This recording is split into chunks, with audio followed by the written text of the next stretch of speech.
Assalamualaikum warahmatullahi wabarakatuh. Di sini kami dari kelompok 2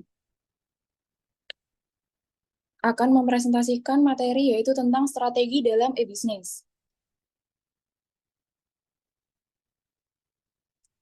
Sebelumnya, izinkan kelompok kami memperkenalkan diri terlebih dahulu. Saya Safa Natasha Aurelia dengan NIM 277. Saya Anis Nurhanafiah dengan NIM 240. Saya Imelda Iriza Safira dengan NIM 241. Saya Vicky Nuraini dengan NIM 243. Saya Dwi Kauli Kariste dengan NIM 256. Saya Safrina Tasardianti dengan NIM 276. Materi yang pertama yaitu strategi bisnis dan manajemen strategi akan dijelaskan oleh Anis Subhanafia. Baik, di sini saya akan menjelaskan strategi bisnis dan manajemen strategi. Strategi bisnis adalah peta jalan atau blueprint yang dirancang untuk mencapai tujuan perusahaan. Ini mencakup keputusan-keputusan strategis yang diambil oleh manajemen untuk menentukan bagaimana perusahaan akan beroperasi, bersaing, dan berkembang di pasar. Tetapi ini bukan hanya tentang menentukan arah strategi bisnis juga, melibatkan taktik sehari-hari yang mempengaruhi setiap aspek operasional perusahaan, mulai dari pemasaran, pengembangan produk, hingga layanan pelanggan. Dan selanjutnya, manajemen strategi dapat diartikan sebagai proses perencanaan, mengimplementasikan, dan mengevaluasi keputusan yang memungkinkan sebuah organisasi untuk mencapai tujuan jangka panjangnya. Tentang memahami ke mana perusahaan ingin menuju, mengidentifikasi cara terbaik untuk sampai ke sana, dan secara terus-menerus menyesuaikan diri dengan lingkungan bisnis yang dinamis. Dalam praktiknya, manajemen strategi melibatkan serangkaian aktivitas mulai dari analisis situasi internal dan eksternal perusahaan, formulasi strategi, implementasi strategi, hingga evaluasi dan kontrol strategi yang telah dijalankan. Next. Selanjutnya, fungsi strategi bisnis. Fungsi strategi bisnis yang pertama mengarahkan fokus perusahaan. Salah satu fungsi utama strategi bisnis adalah memberikan arah yang jelas untuk perusahaan. Yang kedua, mengoptimalkan penggunaan sumber daya. Dengan strategi bisnis yang baik, perusahaan bisa mengalokasikan sumber daya baik itu manusia, waktu, maupun uang dengan lebih efisien. Yang ketiga, mengelola resiko dengan baik. Dunia bisnis penuh dengan ketidakpastian, dan risiko adalah bagian dari perjalanan. Namun, dengan strategi bisnis yang baik, bisa mengidentifikasi dan mengelola resiko sebelum mereka menjadi masalah besar. Yang keempat, meningkatkan daya saing di pasar. Strategi bisnis juga berfungsi untuk memperkuat posisi kompetitif perusahaan dengan memiliki strategi yang jitu. Bisa membedakan bisnis dari para pesaing. Yang kelima, evaluasi dan pengembangan berkelanjutan. Tanpa strategi bisnis, sulit untuk mengetahui apakah perusahaan berjalan sesuai rencana atau justru melenceng. Fungsi strategi bisnis lainnya adalah memberikan kerangka untuk evaluasi kinerja. Yang terakhir, memperkuat kolaborasi antar tim. Strategi bisnis juga berperan dalam membuat tim lebih terkoordinasi. Dengan tujuan yang jelas dan taktik yang terarah, setiap departemen dalam perusahaan tahu apa perannya dan bagaimana kontribusinya. Next. Selanjutnya, fungsi manajemen strategis itu ada 5. Yang pertama, penentuan arah dan tujuan. Fungsi utama manajemen strategi adalah menentukan arah dan tujuan jangka panjang perusahaan. Ini melibatkan pengembangan visi dan misi yang jelas, serta penetapan target dan sasaran strategis. Yang kedua, analisis dan pengambilan keputusan. Manajemen strategis melibatkan analisis menyeluruh terhadap lingkungan internal dan eksternal perusahaan. Ini termasuk melakukan analisis SWOT, yaitu kekuatan, kelemahan, peluang, dan ancaman, untuk membantu dalam pengambilan keputusan strategis. Yang ketiga, alokasi sumber daya. Manajemen strategis bertanggung jawab atas alokasi sumber daya yang efisien, termasuk tenaga kerja, modal, dan aset lainnya, agar sesuai dengan kebutuhan dan prioritas strategis perusahaan. Yang keempat, pengembangan dan implementasi strategi. Setelah strategi dirumuskan, manajemen strategis bertugas untuk mengembangkan dan mengimplementasikan rencana aksi yang sesuai untuk mencapai tujuan yang ditetapkan. Yang kelima, pengawasan dan evaluasi. Fungsi penting lainnya adalah melakukan pengawasan dan evaluasi terhadap strategi yang telah diterapkan. Hal ini mencakup peninjauan kinerja perusahaan dan melakukan penyesuaian strategi jika diperlukan. Baik, materi yang selanjutnya yakni tujuan strategi bisnis dan manajemen strategi. Untuk tujuan manajemen strategi, yang pertama ada memberikan arah dalam mencapai tujuan. Yang kedua, menjaga kepentingan berbagai pihak. Tiga, mengantisipasi perubahan. Empat, efektivitas dan efisiensi. Tujuan strategi bisnis, yang pertama, strategi bisnis untuk pedoman awal suatu bisnis. Yang kedua, strategi bisnis untuk meningkatkan keberhasilan suatu bisnis. Yang ketiga, strategi bisnis untuk mendapatkan pelanggan. Yang keempat, strategi bisnis untuk meningkatkan pemasaran. Yang kelima, strategi bisnis untuk bersaing.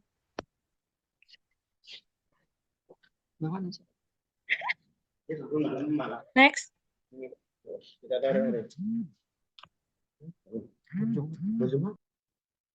Yang selanjutnya, isu-isu penting dalam e-bisnis. E-bisnis atau electronic business merujuk pada segala aktivitas bisnis yang dilakukan dengan menggunakan teknologi informasi dan internet.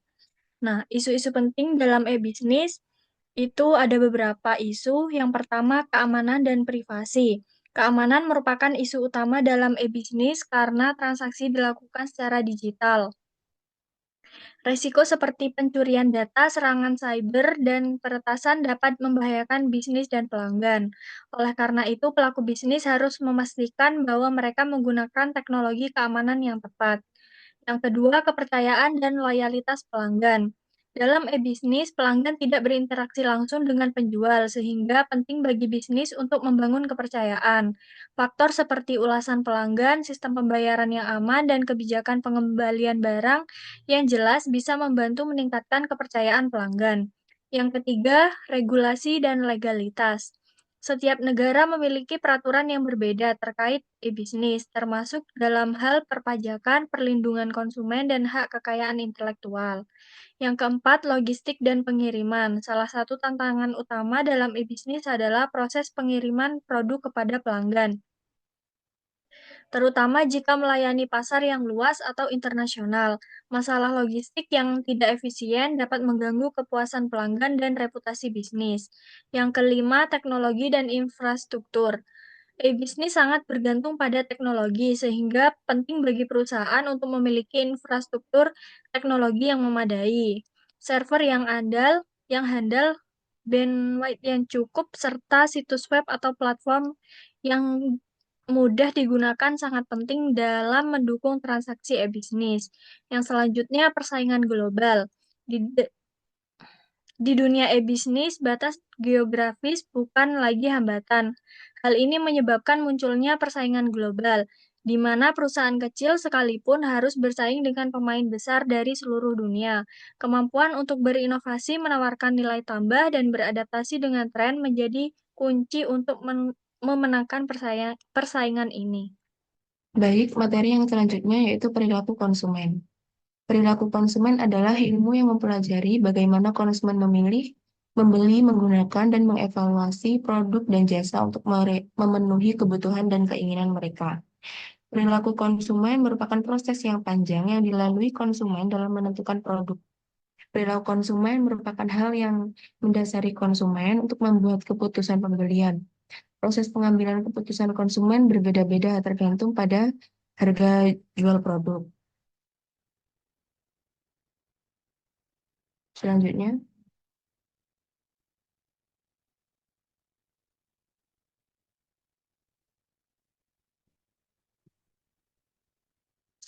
yaitu faktor yang mempengaruhi perilaku konsumen.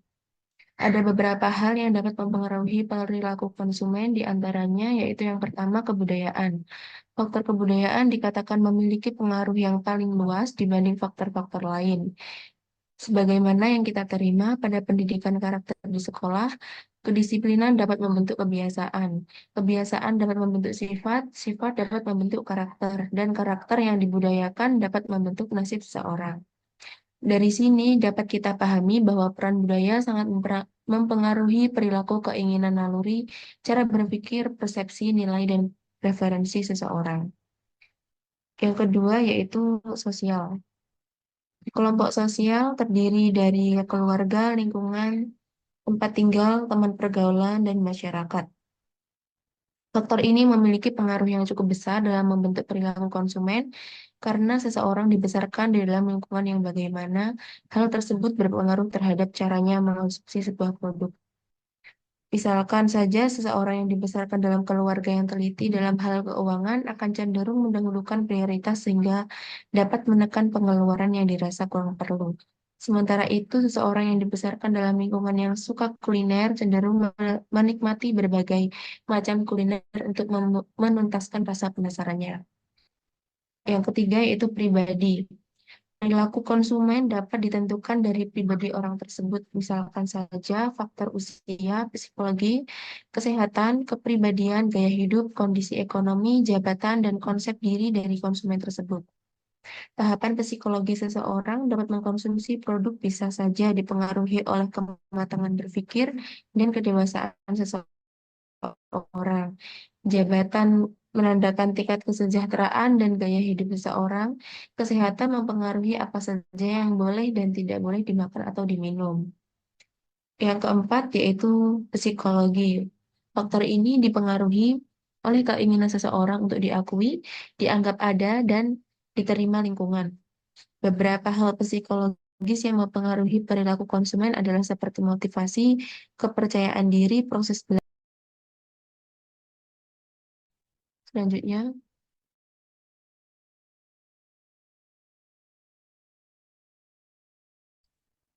Materi yang selanjutnya akan dijelaskan oleh Dwiki. Selanjutnya ada model perilaku konsumen. Yang pertama ada deskriptif, artinya menggambarkan langkah-langkah yang dilalui oleh konsumen untuk memutuskan pembelian. Yang kedua, prediksi, mampu memperkirakan aktivitas konsumen di masa depan yang berhubungan dengan aktivitas jual beli. Yang ketiga, explanation, menjelaskan sebab-sebab konsumen membeli produk.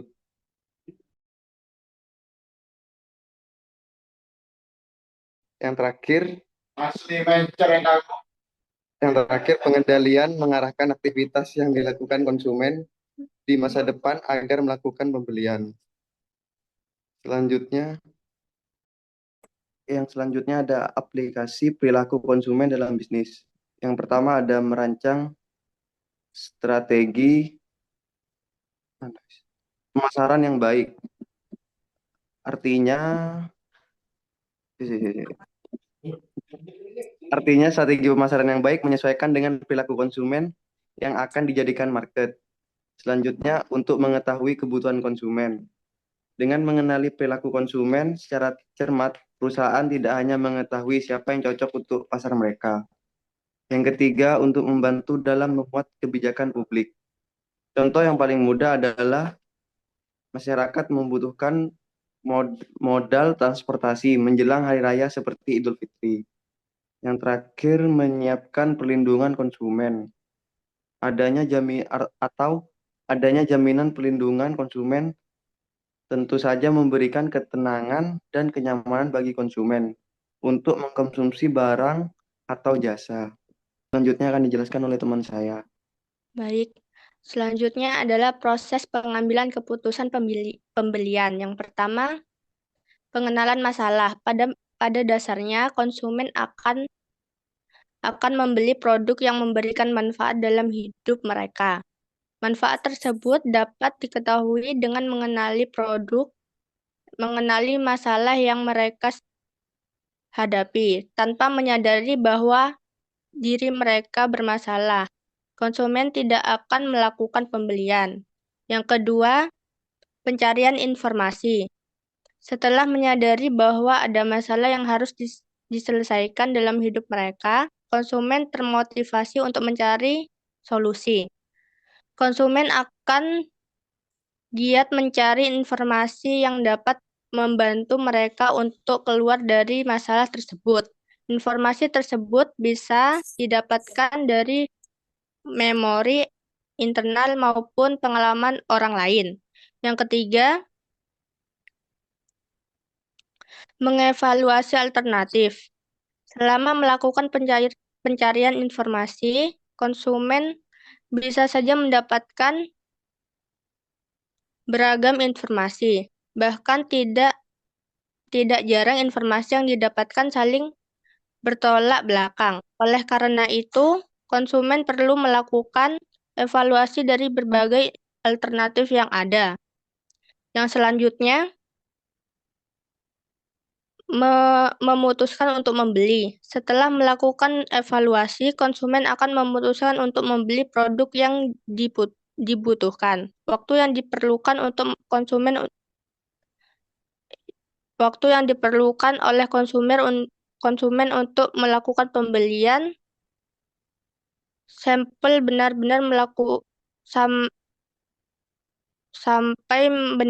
melakukan transaksi terkadang susah untuk diprediksi. Yang kelima, evaluasi setelah pembelian. Setelah melakukan pembelian, konsumen akan mengadakan evaluasi apakah produk yang dibeli dapat memberikan manfaat sesuai harapannya atau tidak. Tingkat kepuasan menjadi faktor utama pada saat ini. Selanjutnya, pendekatan dalam meneliti perilaku konsumen. Yang pertama, pendekatan interpretif. Pendekatan ini dilakukan dengan cara menggali secara mendalam perilaku konsumsi yang ditunjukkan oleh konsumen dan apa saja yang mendasarinya.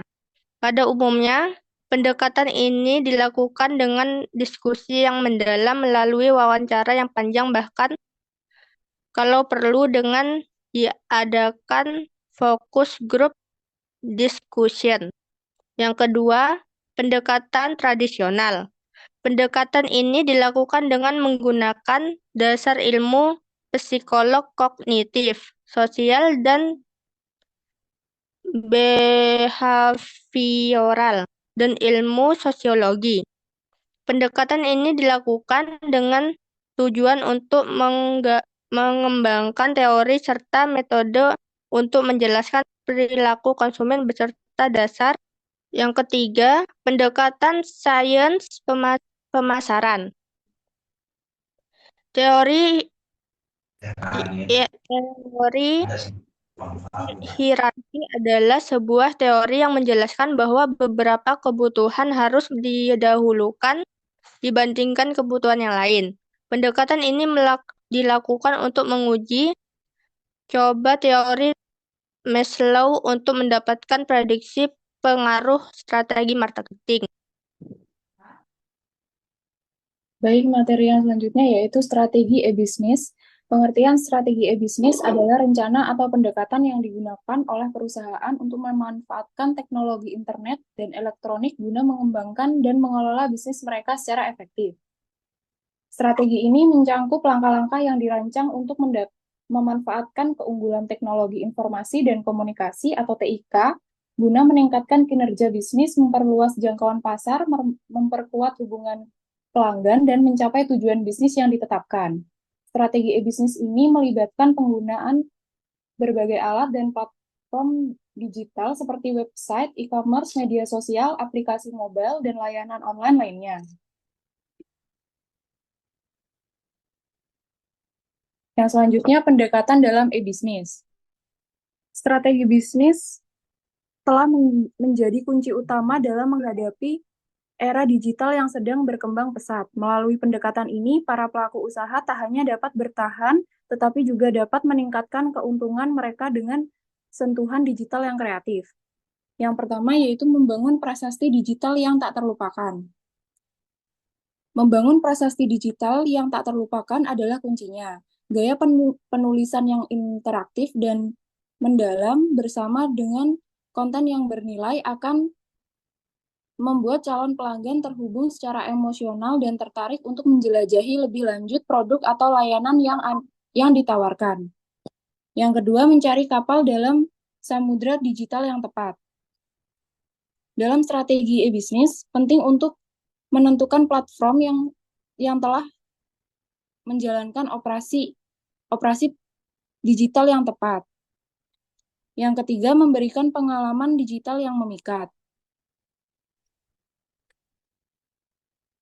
yaitu strategi bisnis yang sukses terletak pada pengalaman digital yang memikat. Selain tawaran produk yang menarik, kita juga harus memastikan bahwa pelanggan merasa terlibat secara interaktif.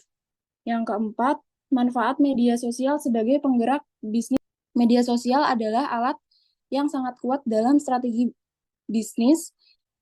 Membangun kehadiran aktif di berbagai platform media sosial seperti Facebook, Instagram, atau Twitter dapat membawa pengunjung potensial situs ke web. Selain itu, media sosial juga memungkinkan berinteraksi langsung dengan pelanggan dan mendapatkan umpan balik yang berharga. Sekian presentasi dari kelompok 2. Selanjutnya buka 3 sisi tanya jawab. Silakan yang ingin bertanya di kolom chat.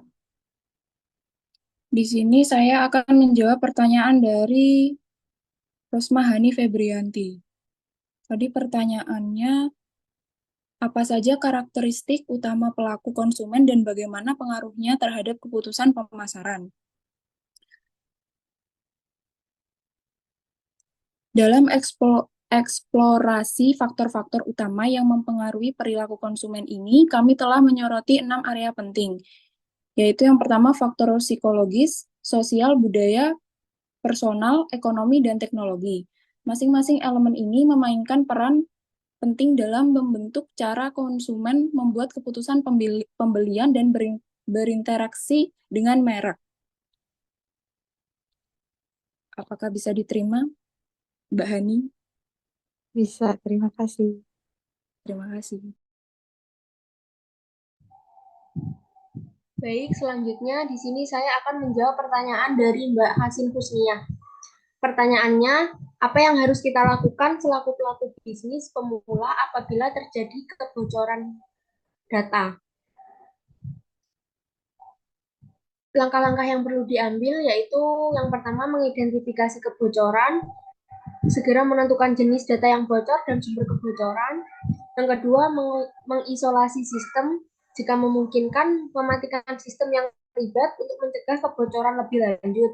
Yang ketiga, komunikasi internal, memberitahu tim internal tentang kebocoran untuk meminimalkan dampak dan memastikan semua orang tahu apa yang harus dilakukan. Yang keempat, pemberitahuan kepada pihak terkait. Jika data pelanggan terlibat, beritahu mereka tentang kebocoran dan langkah-langkah yang diambil untuk melindungi. Yang kelima, menginvestigasi dan dokumentasi. Melakukan penyelidikan untuk memahami bagaimana kebocoran terjadi dan dokumentasikan semua temuan.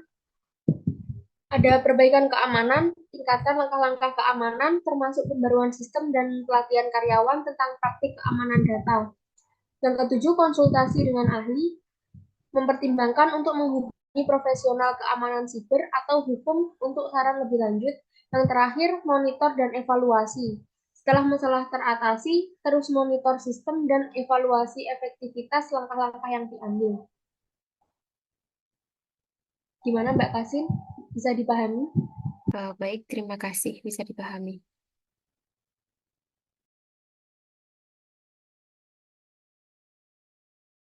Baik, di sini saya akan menjawab pertanyaan dari Dwi Ayu Lestari, yaitu apa perbedaan antara perilaku konsumen online dan offline. Jadi yang pertama kita lihat yaitu yang pertama dari aksesnya dulu. Kalau online itu konsumen Konsumen dapat berbelanja kapan saja dan di mana saja, yang memungkinkan mereka untuk membandingkan produk dengan lebih mudah. Kalau offline, konsumen terbatas oleh jam buka toko dan lokasi fisik. Yang kedua ada interaksi. Jika online, interaksi biasanya lebih sedikit secara langsung. Konsumen berkomunikasi melalui chat, email, atau ulasan. Kalau offline, ada interaksi langsung dengan staf yang dapat mempengaruhi pengalaman dan keputusan pembelian. Kemudian yang ketiga yaitu pengalaman sensori. Kalau online, konsumen tidak dapat melihat, menyentuh, atau mencoba produk secara fisik sebelum membeli. Kalau offline, mereka dapat merasakan produk, mencoba ukuran, dan mendapatkan pengalaman langsung. Yang keempat yaitu keputusan pembelian. Online, proses pengembalian keputusan bisa lebih cepat karena banyaknya informasi yang tersedia, tetapi juga dapat menyebabkan kebingungan karena pilihan yang beragam. Kalau offline, mungkin keputusan memerlukan waktu lebih lama karena konsumen perlu pergi ke toko dan melihat produk secara fisik. Yang kelima ada persepsi harga. Kalau online, konsumen cenderung lebih peka terhadap harga dan sering membandingkan harga dari berbagai situs. Kalau offline, harga mungkin lebih stabil dan konsumen lebih cenderung menerima harga yang tertera di toko. Seperti itu. Bisa dipahami, Mbak Ayu?